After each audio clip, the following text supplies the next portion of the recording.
قصه دو دوست، یکی بوی و دیگری کمبغل.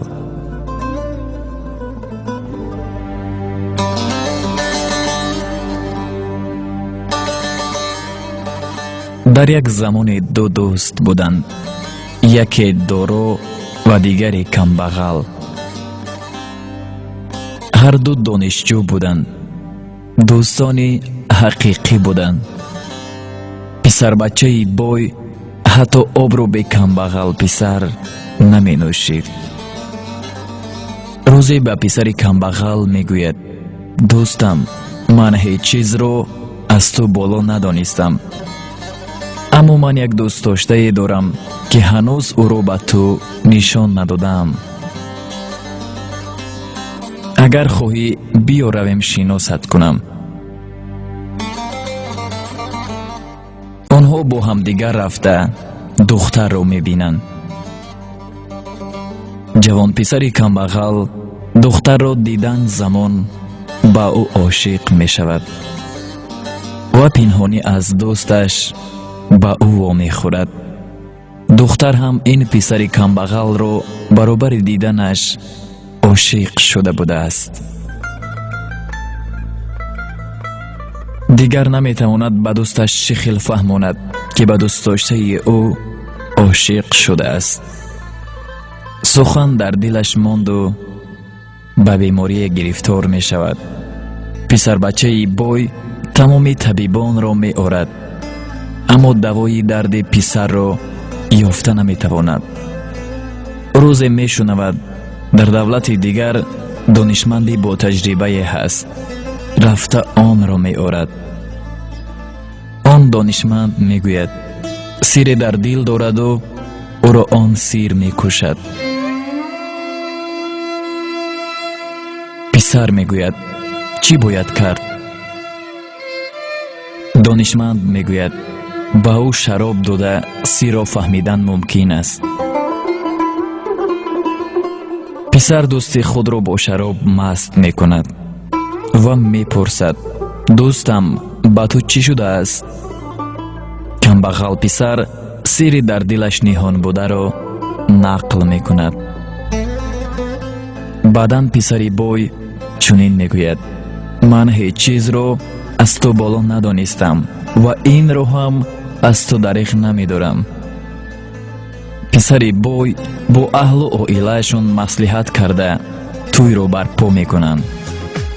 پسری بوی رو دوست کمبغلش همراهی می کرد، یعنی شاهد داماد کمبغل پسر بود. در وقت نکاح کردن مولا از داماد می پرسد: شما راضی؟ پسری بوی می گوید: من داماد نه، دوستم داماد است.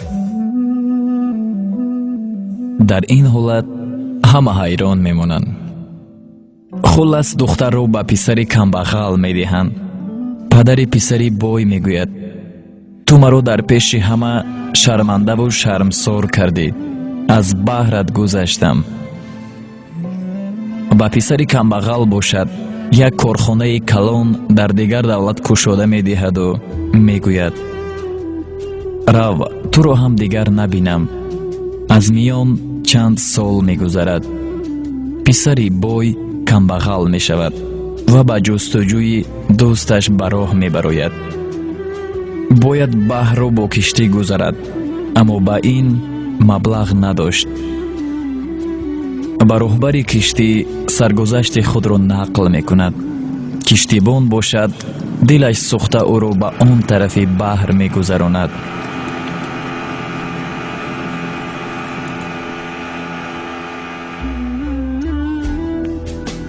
جوان پرسیده خانه دوستش را می یابد. خانه بهترین خانه در آن شهر بود. در رو می کوبد.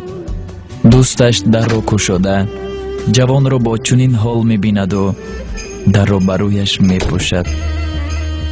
جوان از علم بسیار می گوید: من برای دوستیم به این روز رسیدم و کار این را بین. خود را کشتنی شده به لب بحر می رود.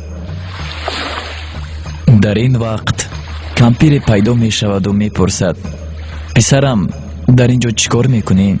اینجا چقدر آدمان غرق شده دیگر آنها را نیافتند. جوان به پیرزن میگوید من هم همین مقصد را دارم. پیرزن میپرسد چرا؟ جوان سرگذشتش را به پیرزن هم نقل میکند. پیرزن دل پسر را یافته به خانه اش میبرد. خانه فقیرانه بود.